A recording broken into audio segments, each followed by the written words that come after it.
తెలుగు వారి number 1 choice Telugu matrimony. పాపం చిన్నపిల్లాడు ఏమిటి జగన్ కామెడీ అని చెప్పేసి ప్రజలు చర్చించుకుంటున్నారు. ఎందుకు ఏమిటి అనేది ఈ వీడియోలో మీకు క్లియర్గా తెలియజేస్తాను. ఎక్కడ స్కిప్ చేయకుండా చూడండి. ఇక వివరాల్లోకి వెళ్ళినట్లయితే జగన్మోహన్ రెడ్డి గారు ఎక్కడైనా సరే ఒక పరామర్శ అన్నా ఏదైనా యాత్ర అన్నా ప్రోగ్రాం ఉంది అనగానే మేమర్స్ ట్రోలర్స్ రెడీ అయిపోతున్నారు. ఫస్ట్ ఆఫ్ ఆల్ ఇదేదో నేను సాదాసీదాగా లేకపోతే చెప్తుంది కాదు.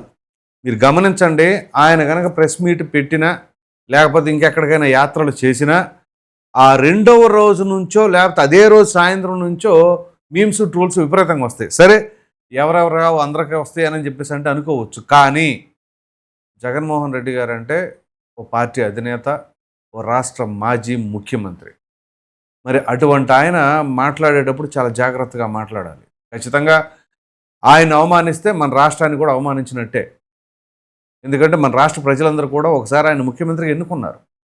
మరి అటువంటప్పుడు ఆ గౌరవం, ఆ హుందాతనం ఆయనకు ఉండాలి. ఉండేలాగా కూడా ఆయన మాట్లాడాలి.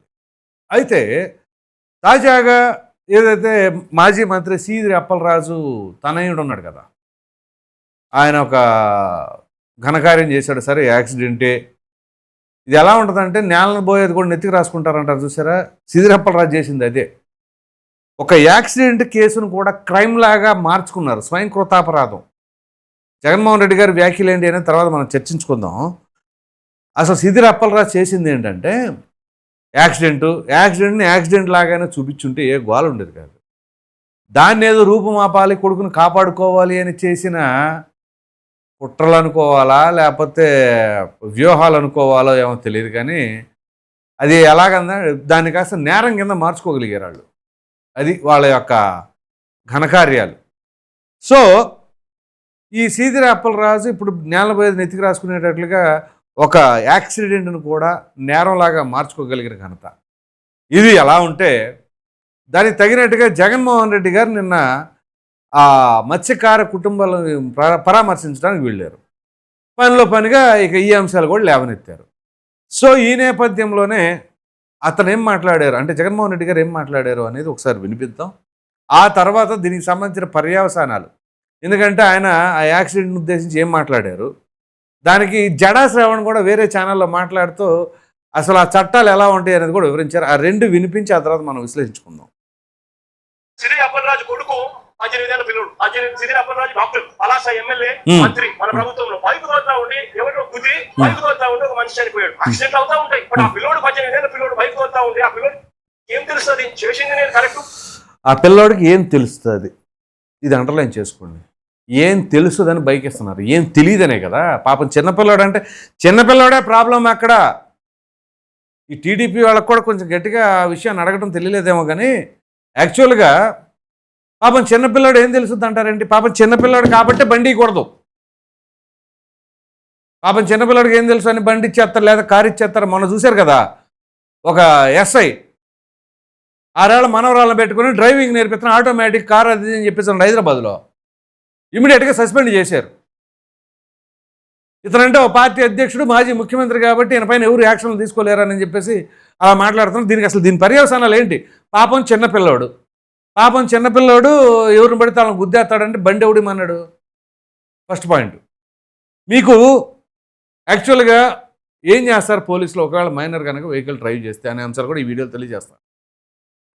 ఇప్పుడు ఈయన మాట్లాడాడు కదా, ఇంక ఈయన మాట్లాడటం అయిపోయిన తర్వాత అసలు ఆ కుర్రోడు వయసు ఎంత ఏంటి మొత్తం మాట్లాడుకుందాం. నేను చెప్పను, ఒకసారి జరుగుతాయి. ప్రభుత్వం ఏం చేసిందో తెలుసా? ఆ సీదిరి అప్పలరాజు కొడుకును మర్డర్ కేసులో హోమిసైడ్ సెక్షన్ లో పెట్టి ఇరికించాలని ప్రయత్నం చేసింది. నిజంగా విన్నారు కదా, ఇది జగన్మోహన్ రెడ్డి నిన్న మాట్లాడిందే కదా. ఆ చిన్నపిల్లోడి మీద మర్డర్ కేసు పెట్టింది, రాష్ట్రం ఎడిపోతుంది అని చెప్పేసి అన్నారు. ఇప్పుడు దీని తర్వాత కంటిన్యూషన్ ఉంటుంది చూడండి. ఈ ప్రభుత్వం మానవత్వం ఉందా అని అడుగుతా ఉన్నా. మానవత్వం ఉందా? సో మానవత్వాల గురించి ఈ ప్రభుత్వాన్ని ప్రశ్నించే అర్హత, హక్కు జగన్మోహన్ రెడ్డి గారికి ఉందా అనే ప్రశ్న కూడా ఉత్పన్నం అవుతున్నాయి. ఎందుకు? ఎన్ని అరాచకాలు జరిగినాయి వాళ్ళ అధికారంలో ఉండగా ఒక్కదాన్నన్న జగన్మోహన్ రెడ్డి గారు ఖండించారా పోనీ అది చెప్పండి. అరాచకం, మానవత్వం మాట్లాడుతున్నారు, ఏ రోజైనా ఖండించారా? ఇప్పుడు ఫర్ ఎగ్జాంపుల్ ఆ డ్రైవర్ సుబ్రహ్మణ్యాన్ని హత్య చేసిన అనంతబాబుని పక్కన పెట్టుకొని తిరుగుతుంది ఎవరు? జగన్మోహన్ రెడ్డి గారు. అది మానవత్వం అంటే? లేదా అమర్నాథ్ అనే 10th క్లాస్ కుర్రోడిని చెరుకు తోటలో తగలబెట్టినప్పుడు పరామర్శించారా? ఎందుకు పరామర్శించినప్పుడు? మరి అప్పుడు ఎందుకు డిమాండ్ చేయలే? పోనీ డిమాండ్ ఏంది? అసలు మీరే అధికారంలో ఉన్నారు. ₹1 కోటి ఇచ్చారా? పోనీ ₹1 కోటి గురించి మాట్లాడుతూ ఉన్నారు నిన్న మత్స్యకార కుటుంబ సభ్యుల దగ్గరికి. మీరు ఇచ్చి అవతల వాళ్ళకు మాట్లాడితే బాగానే ఉంటుంది. అదేమంటే ఎల్జీ పాలిమర్స్ అంటారు. ఎల్జీ పాలిమర్స్ అప్పుడు కూడా ఆ మేనేజ్మెంట్ ద్వారా ఇప్పించారు. ఓకే, ఎట్లా ఓట్లు ఇచ్చారు. పోనీ మీరు ఇస్తానన్న ₹1 కోటి ఏమని బుడమేరు వంతెన దగ్గర బుడమేరు వాగు పొంగినప్పుడు అది ఏమైందో తెలీదు. సో ఇలాంటివన్నీ కూడా వస్తాయి. ఇంకా చూద్దాం. చివరికి చర్చ్ తప్పులు బట్టి 18 ఏళ్ల పిల్లోడి మీద మర్డర్ కేసు ఎందుకు పెట్టడము, చర్చ్ 50 సెక్షన్ మార్పిడి ఎంత దారుణంగా జరుగుతా ఉందో ఆలోచన. అది పరిస్థితి. అసలు ఇంకా ఆ సెక్షన్లు ఏంటో మనం మాట్లాడుకుందాం, చూద్దాం.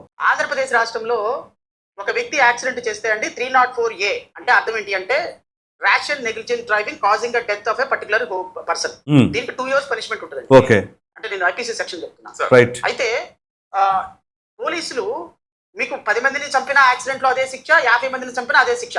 ఓకే. ఎందుకు అంటే ఇది ఇంటెన్షన్ తో చంపేది కాదు, యాక్సిడెంట్ తో చంపేది కాబట్టి ఆ సెక్షన్ పెట్టేవాళ్ళు. రైట్. పోలీసులు ఒక కొత్త ట్రెండ్ తీసుకొచ్చారు. ఏంటి ఆ ట్రెండ్ సెక్షన్ అంటే ఎవరైనా బిలో ఏజ్ లో కానీ అబవ్ ఏజ్ లో కానీ ఒక సీరియస్ యాక్సిడెంట్ చేసి ఒకళ్ళ మరణానికి కారణమైతే వాళ్ళ మీద culpable homicide not amounting to murder అనేటువంటి ఒక సెక్షన్ పెడుతున్నారు. దానికి 14 సంవత్సరాల వరకు జైలు శిక్ష పడేటువంటి అవకాశం ఉంది. ఈ సెక్షన్ వాస్తవంగా ఇన్వోక్ చేయకూడదు యాక్సిడెంట్ కేసెస్ లో. కానీ పోలీసులు ఏం చేస్తారు అంటే బిలో 7 years అఫెన్స్ అని రిలీజ్ చేస్తారు వాళ్ళని. అందుకోసం పోలీసులు culpable homicide not amounting to murder అని ఈ సెక్షన్ ఇన్వోక్ చేసి వాళ్ళని అరెస్ట్ చూపిస్తా ఉంటారు. ఈ టెండెన్సీ ఎప్పుడు వచ్చింది అంటే 2019 నుంచి ఆంధ్రప్రదేశ్ రాష్ట్రంలో వచ్చింది. ఇది అర్థం చేసుకోండి. 2019 నుంచి ఆంధ్రప్రదేశ్లోకి వచ్చింది అంటే ఎవరు ముఖ్యమంత్రిగా ఉన్నారు? జగన్మోహన్ రెడ్డి గారు. గౌరవ మాజీ ముఖ్యమంత్రి జగన్మోహన్ రెడ్డి గారి టైంలో ఈ విధంగా యాక్సిడెంట్ కేసెస్ లో మర్డర్ కేసులు పెట్టడం గౌరవ మాజీ ముఖ్యమంత్రి గారి జగన్మోహన్ రెడ్డి గారి టైంలోనే ఆంధ్రప్రదేశ్ రాష్ట్రంలో వచ్చింది అన్న సంగతి ఆయన మర్చిపోయారేమని. అది పరిస్థితి. ఇది జగన్మోహన్ రెడ్డి గారు తీసుకొచ్చిన చట్టం. ఇప్పుడు జగన్మోహన్ రెడ్డి గారు ఏం చెప్తారు మరి? ఇది ఎప్పుడు రాత్రి జరిగిందే ఈ డిస్కషన్. మరి దీనికి జగన్మోహన్ రెడ్డి గారు ఏం చెప్తారు? ఒకటి, ఇప్పుడు ఆ సీదిరి అప్పలరాజు కొడుకు గురించి మనం మాట్లాడుకుందాం. ఆ కుర్రోడు చిన్నపిల్లోడే, వయసు 18 ఏళ్ళు. మొన్నే 18 వచ్చినాయో నిండినాయో ఏదో మొత్తానికి మొన్న ఫిబ్రవరిలో నిండినాయి. కరెక్ట్. సో 18 నిండితేనే కదా మేజర్ అయ్యేది. సో ఈ 18 సంవత్సరాలు మొన్న మనవడికి రావడం, ఆ తర్వాత కొంచెం కీలకమైన అంశం ఏంటో తెలుసా? ఇతనికి అసలు ముందు లైసెన్స్ ఉందా లేదా? మేజర్ ఓకే, బాగుంది. లైసెన్స్ ఉందా లేదా? ఇంకొక ట్విస్ట్ ఏంటి అంటే 1 year బ్యాక్ వైజాగ్లో ఇలాగ యాక్సిడెంట్ చేశాడు. సో వైజాగ్లో 1 year బ్యాక్ అంటే అతనికి 17 years. ఒకటి, లైసెన్స్ ఉండదు. ఒకవేళ లైసెన్స్ ఉంది అంటే ఆ ఆర్టీఓ ఎవరు, మళ్ళీ ఆ ఆర్టీఓ మీద తప్పు పడుద్ది. కాబట్టి అక్కడ ఎప్పుడైతే యాక్సిడెంట్ జరిగిందో 17 years ఏజ్లో ఉండగా వైజాగ్లో ఖచ్చితంగా అక్కడ పోలీసులు వాళ్ళ పేరెంట్స్ని పిలిచి కౌన్సిలింగ్ ఇస్తారు. నెంబర్ 1. సెకండ్ టైం యాక్సిడెంట్ అయ్యిందంటే అలాగే పేరెంట్స్కి పడింది పనిష్మెంట్. కౌన్సిలింగ్ కూడా కాదు ఈసారి. అలా మరి ఈ కుర్రోడికి మైనారిటీ తిరిగింది ఓకే, లైసెన్స్ ఉందా లేదా? మరి లైసెన్సు లేకపోతే అది ఇంకా పెద్దగా అవుతుంది యాక్షన్, దాని మీద తీసుకోవాలి కూడా. సో అసలు సీదిరి అప్పలరాజుని పిలిచి స్టేషన్కి పిలిచి కౌన్సిలింగ్ ఇవ్వాలి. ఇచ్చారా? ఇప్పుడు మరి ఒకప్పుడు చంద్రబాబు నాయుడు గారిని ఉద్దేశించి మానసికంగా బాగోలేదానికి ట్రీట్మెంట్ ఇవ్వాలి, అల్జిమర్స్ వచ్చిందన్నప్పుడు మరి ఈయనకేమొచ్చింది? ఇప్పుడు ఈయనకు కూడా కౌన్సిలింగ్ ఇవ్వాల్సిందే పోలీస్ స్టేషన్లో ఖచ్చితంగా. ఊరినే నోరేసేసుకొని మీద పడిపోవటం కాదు. దీనికి సంబంధించి ఇంకో వీడియో కూడా, ఇంకో ఆణిముత్యం దొరికింది, అది నెక్స్ట్ వీడియోలో తెలియజేస్తా. సో ఇప్పుడు జగన్మోహన్ రెడ్డి గారేమో చిన్నపిల్లోడు అని చెప్పి సమర్థిస్తున్నారు. ఏముందండి, చిన్నపిల్లోడు ఏదో మర్డర్ చేశాడు తెలుసో తెలియకో అని చెప్పి సాయికృష్ణ. ఇక్కడేమో ఏముందండి, చిన్నపిల్లోడు ఏదో కావాలని కాకపోయినా యాక్సిడెంట్ అయింది మంచిపోయాడు అని చెప్పేసి ఈ అప్పలరాజు కొడుకు. సో వీళ్ళకి అసలు జగన్మోహన్ రెడ్డి గారు మాట్లాడేదానికి అసలు మాజీ ముఖ్యమంత్రి మనం ఏం మాట్లాడుతున్నాం? అసలు ముందు సీదిరి అప్పలరాజుకి ఇవ్వాలి క్లాసు. ఏం చేస్తున్నావు స్వామి ముందు అసలు? సరే యాక్సిడెంట్ జరిగింది కావాలని కాదు, కానీ నువ్వు ఎందుకని ఇట్లా చేసావు, ఈ పిచ్చి పిచ్చి పనులేంటి అని చెప్పేసి ఖండించావా? ఖండించలా. మీడియా ముఖంగా వచ్చేసి మళ్ళీ మాట్లాడుతుంది ఏంటి అంటే పాపం పిల్లోడు అని చెప్పేసి అని అతని పైన ఈ కేసు పెట్టారు, ఆ సెక్షన్ పెట్టారు అని చెప్పేసి అంటారు. కేసులు సెక్షన్ల విషయం మాట్లాడితే ఒక హిట్ అండ్ రన్ ఎవరైనా సరే ఒక యాక్సిడెంట్ జరిగినప్పుడు ఇమ్మీడియట్గా పోలీస్ స్టేషన్కి వెళ్ళి సరెండర్ అయితే అది వేరు. అతను దాచేసి అతనికి ట్రీట్మెంట్ ఇప్పించి అసలు ఇక్కడికి ఏం జరిగిందో తెలియదు, ఆ పెద్ద ఆయన ఉన్నాడో పోయాడో తెలియదు, ఇమ్మీడియట్గా హాస్పిటల్కి తీసుకెళ్ళాలి కదా, మినిమం కన్సర్న్ కదా అది. అంతేలే, జగన్మోహన్ రెడ్డి గారి కారు కింద పెట్టిన సింగయ్యకే దిక్కులేదు, అక్కడ లాగి పక్కకు పడేశారు. ఆ తదుపరి ఇక ఏదేదో జరిగిపోయింది, ఆయన ప్రాణాలు కోల్పోయాడు లేట్ అయ్యేసరి. సో ఇంకా ఈ కుర్రోడు మాత్రం పాపం చిన్నపిల్లడు ఏం చేస్తాడు? జగన్మోహన్ రెడ్డి గారు చెప్తున్న దాని లెక్క ప్రకారం బాగా పెద్దోడిని నేనే, నా పక్కన ఉండేవాళ్ళే పట్టించుకోలేదు, మా సింగనే మా పార్టీ కార్యకర్త అయినా కానీ ఈ చిన్నపిల్లడికి ఏం తెలుసుద్ది ఇక అనే తరహాలో ఉంది. ఇలా ఎన్ని 100 చెప్పొచ్చు. మాట్లాడితే ఎవరైనా పోయినప్పుడు వెళ్ళి ₹1 డిమాండ్ చేయటం కాదు, మనం అధికారంలో ఉన్నప్పుడు కూడా ఎంతమంది పైన ఈ అరాచకాలు జరిగినాయి, వాళ్ళకి ఏం చేశాం.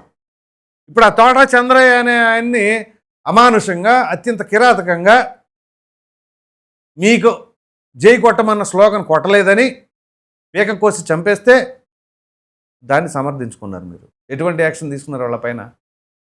అసలు అంతెందుకు, అప్పుడు ప్రతిపక్షంలో ఉన్నటువంటి తెలుగుదేశం పార్టీ కేంద్ర కార్యాలయం పైన దాడి చేసిన వాళ్ళనే మీరు బీపీలు వచ్చేస్తే అభిమానాలు ఉన్న వాళ్ళకని చెప్పేసి అని వాళ్ళకి మద్దతుగా నిలబడినాడు ముఖ్యమంత్రిగా. సో ఇవన్నీ చూసుకుంటూ ఉంటుంటే ఇది అసలు జగన్మోహన్ రెడ్డి గారు బయటకు వచ్చారు, ఓ ప్రెస్ మీట్ ఉంది అంటే సో వాళ్ళందరూ వెయిట్ చేస్తున్నారు. అదేదో మీమ్స్ కూడా వస్తూ ఉంటాయి, జీవా అనుకుంటా రెడీగా ఉండండి రా అని చెప్పేసి అంటూ ఉంటాడు. ఆ తరహాలు వీళ్ళందరూ వెయిటింగ్ చేస్తున్నట్టుగా అనిపిస్తూ ఉంది. కాబట్టి జగన్మోహన్ రెడ్డి గారు మీరు ప్రతిపక్ష నాయకులు, ఏపీకి ఉన్న ఏకైక ప్రతిపక్ష నాయకులు, మీ మీద చాలా బాధ్యత ఉంది. కాబట్టి ఆచితూచి చాలా హుందాగా నిర్మాణాత్మకంగా అధికార పార్టీలని విమర్శించండి, ప్రశ్నించండి. మేము కోరుకుంటున్నాం అది. ఎందుకంటే వీళ్ళ దగ్గర లోటుపాట్లు లేవా అంటే ఉన్నాయి, మీరు పాయింట్అవుట్ చేయట్లే అంతే. మీరు సరిగ్గా ఫోకస్ చేసి నిలదీయండి, బ్రహ్మాండంగా ప్రభుత్వాన్ని ప్రశ్నించండి, ఎక్కడెక్కడ ఏమేం తప్పులు జరుగుతున్నాయి, ఏమేమి అవినీతి జరుగుతుందో ఎండగట్టండి, అప్పుడు ప్రజలు మద్దతు తెలుపుతారు.